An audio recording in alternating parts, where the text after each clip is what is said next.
to which they're threatening Taiwan and continuing their malign influence and activities around the globe. What's happening in Iran, the announcement that they're now going to 60% enrichment, and their continued aggressive pursuit of nuclear weapons, whether you're talking about North Korea and their continued nuclear buildup and potential resumption of testing, long-range testing. Around the globe, we're watching as our adversaries test us, as our adversaries threaten us. And so far, the Biden administration has been lacking, sadly, in its response. Our adversaries need to know that we have the will and the capacity to defend ourselves. That is the only way to deter the kind of threat that we see. When you combine the continued response by the Biden administration, which seems to be, you know, if the Iranians threaten their nuclear buildup, then what we need to do is get back into the JCPOA. The JCPOA obviously gives the Iranians a pathway to a nuclear weapon. So they do not seem to recognize that it's in fact weakness that's provocative. And we in certainly the House Republicans are absolutely dedicated, committed to ensuring that we do our part in terms of oversight, in terms of highlighting the extent to which we know that military that is second to none and a strong relationship with our allies, those two things are very important for us to be able to defend ourselves. So we're going to continue to focus on and work on those issues. And with that, I'm going to turn things over to the gentlelady from South Carolina, one of our new members, to talk about D.C. statehood and our concerns about that bill. So I'm going to turn things over to Nancy Mace. Thank you. And I want to thank Congressman Cheney and Congressman Scalise for their leadership on these issues today. I never thought in the first 100 days that more damage could be done in 100 days by this administration than in 4 years. The Democrats have taken a very sharp left turn to a place I never thought possible this quick. After January, we heard a lot about unity, and it's been nothing but division. It's been 100% partisanship, and it's been a grab for more power. And I can tell you today, I don't believe that most of the American people want to see this power grab by any member of Congress on either side of the aisle. And so when you look at H.R. 1 right now, this is totally unconstitutional. The right of elections and how they are facilitated, how they are authorized to be completed, that's the power of the state, not the power of the federal government. If you look at Iowa 2, they tried to steal a legally certified election in Iowa with Congresswoman Marionette Miller Meeks. The American people voted. They voted legally, and it was legally certified. We're seeing it now with D.C. statehood. D.C. wouldn't even qualify as a singular congressional district, and here they are. They want the power and the authority of being an entire state in the United States, and they want that power. We're seeing it with packing the Supreme Court, going from 9 to 13, or attempt to do that, and they want to change the system. Like, I literally have a front row seat to the dismantling of our Constitution and our freedoms, and seeing more power gained by the federal government and less for the American people. And that's why I'm here today, to fight back against that. And I thank you for your time this morning. Thank you. Great, thank you. Thanks very much, Nancy. And now I'm going to yield to the gentlewoman from Indiana, Congresswoman Sparks, who has just recently returned from the border. Victoria. Thank you very much. Thank you for being here. We spent about 15 hours in Judiciary Committee debating these two bills. And I wanted to share some thoughts with you as a member of the committee, but also as an immigrant to this country. I went to the border with both my Democrat colleagues and my Republican colleagues. And we have a real national security and humanitarian crisis at the border. And it is unfortunate for me to see that instead of having hearings and debates about solutions, maybe to improve our legal immigration, to improve legal infrastructure, the other side is playing politics. So I just wanted to briefly, and hopefully you can pass it along to Speaker Pelosi, because, you know, it seems like she's the only one who runs the show, 3 things. Number one thing, that she needs to realize that President Biden is in charge right now, not President Trump. So they need to start governing this country, not playing politics. Thing number 2, National security is #1 core functions and protected our people from national threats. It's the most important thing that federal government has to do. And #3, we actually are not a middle school class that complaining about recess. We're a serious institution which has to work on serious issues and serious policies that people expect from us. What's happening right now, it's unacceptable, it's un-American, and we have to get to governing and not politicking and drama. And as a freshman, I'm very, very disappointed to see that. I'll do my part, and I hope you will do your part to put pressure on the other side that we can get to work. Thank you for having me. And now I'd like to turn things over to our whip, Mr. Scalise. Thank you, Liz. Thank you, my colleagues, for their comments. And we still continue to have a crisis at America's southern border. So much so that President Biden himself finally the other day admitted that this is a crisis. And what was the White House's reaction? To try to distance themselves from the comments of the President of the United States. I've never seen a White House before try to say that statements by a President of the United States regarding a crisis doesn't constitute the White House position. It is a crisis. I'm glad that President Biden is finally acknowledging it. I wish Vice President Harris, who President Biden put in charge of this, would actually go down and see this right now. And the fact that she still hasn't, after weeks of being in charge of it, shows that they don't take this seriously. And in fact, they've self-created this crisis. We see the drug cartels taking hold of America's southern border. The drug cartels are making millions of dollars a day running our southern border, bringing people across illegally. And by the way, we had Dr. Fauci before the Select Subcommittee on Coronavirus last week. Dr. Fauci, under oath, testified that President Biden's violating the CDC guidelines that he set in regards to coronavirus. So we all know the social distancing guidelines. We all know that any restaurant in America that was operating above capacity would be shut down today if they were rated for 250-person capacity. Imagine if that restaurant had 4,000 people in it. Dr. Fauci testified that, yes, that restaurant would be shut down, but yet the Donna detention facilities opened operating under those kind of extreme conditions. And I asked Dr. Fauci if that violated CDC protocols, the way the Biden administration is running that Donna detention facility. And Dr. Fauci testified under oath that, yes, President Biden is violating CDC protocols as it relates to the way he's running the facility. We further went on and asked about the protocols that CDC has set up for American citizens that travel back from Mexico. So if an American citizen travels to Mexico and then returns, before they get on an airplane, an American citizen has to produce a negative COVID test. It's not a recommendation, it's a mandate that CDC has issued, so an American citizen couldn't even get on that airplane without a negative COVID test.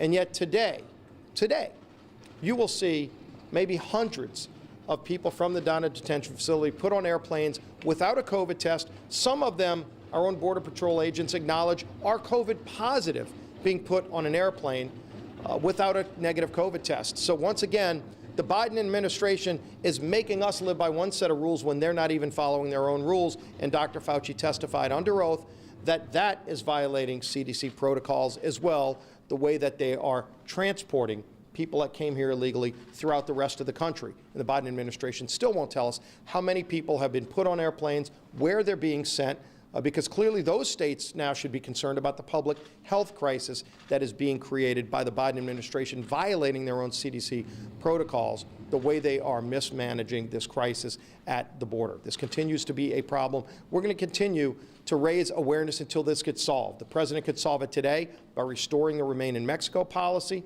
by reestablishing those relationships with the Northern Triangle countries that were in place during the Trump administration and working very well, working with our partners, with our neighbors on our southern border to help control our border. That is all gone right now because President Biden got rid of it by executive action. President Biden created this mess. He can fix this mess, and we call on him to do it today. And then finally, when you look at the additional push by Speaker Pelosi and her socialist allies in the House to push such a broad left socialist agenda, just the other day, one of our top leaders, Jerry Nadler, filed a bill to pack the United States Supreme Court. And while Speaker Pelosi initially said it wasn't going to come up right now, Jerry Nadler himself said that Speaker Pelosi will come around, and we couldn't even get the majority leader last week to commit that this bill will not come up. So no doubt they will continue to try to pack the Supreme Court if they can. They have opened America's southern borders, and the drug cartels have exploited it to the hilt. And then you look at some of the other policies that they're talking about bringing, adding D.C. statehood against the 28th Amendment of our Constitution, among other provisions, Article 1, Section 8 of our Constitution, just ramming through a socialist agenda, not working with Republicans on infrastructure. We want to improve America's infrastructure, and we want to do it in a responsible way. President Biden still has not met with Republican leadership to talk about how to do this. Instead, they're talking about a go-it-alone bill that would include tax hikes, major tax hikes that every American would pay. When they say that, oh, it only will be the rich, I guess if you pay utility bills, you're going to be one of those people, because their charging stations that they want to spend billions of American tax dollars on would be paid for by monthly increases on families' household utility bills. So if a hardworking family out there wants to pay more in their utility bills, that's what the Biden infrastructure bill would do. That's not roads, bridges, ports, waterways, and broadband. Those are the things that we want to work on. That's not what the president is working on. He said when he ran for office that he would unify and work with everybody. He has yet to follow through on that promise. Day 100 is coming closely. All he's got to show for his 100 days in office is more lost jobs, killing the Keystone Pipeline, killing many energy jobs, pushing a very far left radical agenda, opening America's borders, trying to pack the Supreme Court. That's not what America elected President Biden to do. We're calling on him to follow up on the promises that he made during the campaign. With that, we'd be happy to take some questions. Mr. Curtis, if Congressman Waters' remarks were worthy of censure, why isn't Mo Brooks' comments worthy of censure when he said at the Stop the Steal rally, today is the day American patriots start taking down names and kicking ass? Why wasn't he censured? Well, first of all, I've been very clear in speaking out against any kind of political rhetoric that incites violence. But if you look at Maxine Waters' comments, the judge in the trial just yesterday acknowledged that Maxine Waters' comments are so inflammatory that it could cause grounds for an appeal if that ruling goes the wrong way. And in fact, the judge went on to say that elected officials need to stop doing this and stay out of this. The fact that Speaker Pelosi covered for, she was trying to incite violence, and in fact, there is violence going on right now in Minnesota because of her actions. This isn't the first time she's made those kind of inflammatory comments. So you're going to see Leader McCarthy bring a censure resolution to the floor. I'd like to see Maxine Waters apologize for the inflammatory comments that she's made inciting violence. It's a powder keg down there. The last thing you want to do is make it worse, and especially to give grounds for an appeal. And look, we all watched what happened and saw Officer Chauvin cross the line. We should be all focused on making sure that justice is carried out. The last thing you'd want to do is give a grounds for an appeal that the judge himself acknowledged Maxine's comments. Apologize also? I mean, there was a deadly riot that happened after he spoke at that rally. Well, look, a lot of people have talked about the comments that other people have made and spoken out against it. Right now, I haven't heard any Democrats speaking out against what Maxine has said. And it's time for Democrats to speak out when they see it on both sides. They only want to speak out on one side of the aisle, not on both. And that hypocrisy, I think, is starting to shine through. Do you agree with your colleagues, though, who say that the comments that Congresswoman Maxine Waters made is on par with the comments that former President Trump made prior to January 6th, that such the same level of violence? No, in fact, President Trump used... What kind of wording might Mr. McCarthy have in that censure proposal? I don't know if the leaders finalized the language, but obviously a censure is the route that is going to be taken when it's filed. Broad stroke, though, what kind of words, what kind of tone might it take? You know, you'll have to ask him what the language is going to be, because he's finalizing that right now. Mr. Scalise, Yeah. 2 months ago, Ms. Cheney gave a speech in which she said Republicans must make clear that the GOP is not the party of white supremacy. Are you guys failing in that mission now that you have members proposing this America First caucus that promotes and espouses Anglo-Saxon political traditions and European architecture? Well, first of all, I've seen comments that that's not being proposed, and you know that there is no caucus to do that. Look, what makes America great is our diversity, the richness of all the people that come from all around the world, legally coming to America to seek the American dream, like my great-grandparents saw it when they came from Italy. And it's a great, rich story. And people come, we're a great melting pot in America. And people of all faiths, of all beliefs, know that this is the place, this is the bastion of freedom where anybody can come, and if they seek that American dream, it's there for them today. And we see it. There are members of Congress today who came here from other countries themselves, not even second generation. We have many second and third generation, wealthy people that have created wealth because they came to America without a dime, and they just had that belief in what makes America great. We all ought to promote that. Nobody should be promoting an agenda that excludes anyone else. And So you would condemn that platform? there is no caucus that they've formed, and if they ultimately do it, well, I think what Marjorie said is that a staffer wrote that she didn't, and she said she's not pursuing that. So there is no member of Congress who has said they're creating that kind of caucus. I would suggest that no caucus like that be filed by anybody, but I would also urge all of my colleagues, Republicans and Democrats, to be very vocal about the fact that what makes America great is our rich diversity and people who come here legally seeking the American dream, and we ought to create that opportunity for everybody, not just ourselves, but for future generations. And I am concerned that for future generations, it's at risk if they try to move a socialist agenda and turn our country into a more socialist nation, where they want to pack the Supreme Court to have a hostile takeover of the judiciary branch of government. They want to add states, even though D.C. used to be part of the state of Maryland, just like some of southern D.C. used to be part of the state of Virginia. That was initially given to the country to create an independent capital, which is what our country wanted. They didn't need the land, so that land went back to Virginia. But ultimately, if you look at where we are, what makes America great is our diversity and our ability for anybody to come here seeking freedom and go and work hard and achieve the American dream. If we move towards socialism, that dream will begin to disappear. I wanted to ask about the GOP climate proposals that are put forward this week. I know there is a 3-day rollout from Leader McCarthy's office highlighting the energy and climate work of House Republicans. Can you just talk about that, please? Yeah, you know, look, I'm a conservationist. I love hunting and fishing. In fact, the best place to fish in South Louisiana is right next to an oil rig in the Gulf of Mexico. Everybody knows that. Biggest game fish you can find, a beautiful blue Caribbean water. And so there's always been a symbiotic relationship in Louisiana and so many other states. In fact, it's drilling revenues that allow us to have the money to rebuild our coast in South Louisiana, which is a major national crisis where we're losing a football field of land every hour. We actually use drilling revenue to rebuild that land to protect people of South Louisiana from storms that come in from the Gulf of Mexico. So if you look at what we stand for, we've been very clear that what America's done through ingenuity and through American energy dominance has allowed us to reduce carbon emissions, not Kyoto protocols or Paris Accords, which, by the way, when you look in Europe, there's not a single country in the European Union in compliance with the Paris Accord. It's wrecked economies.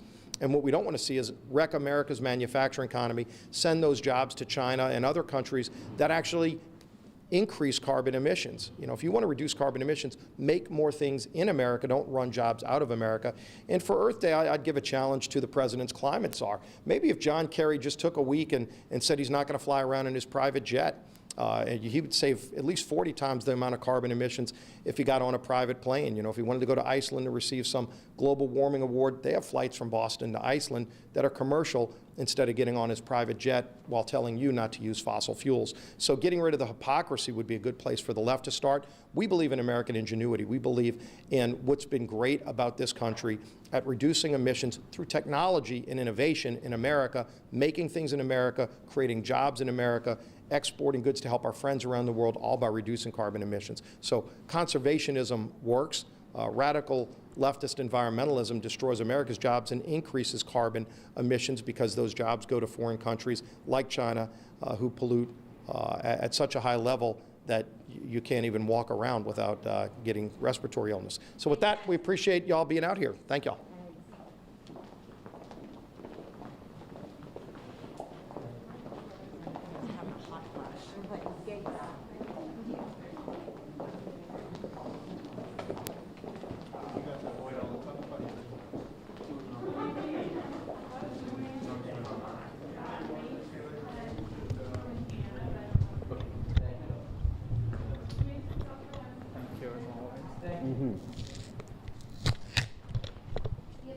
Can we get some Scalise Frank tape?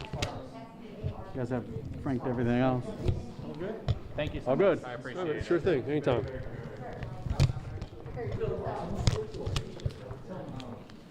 Okay. Thank you. Sure thing. What else is, anything else going on? Nope.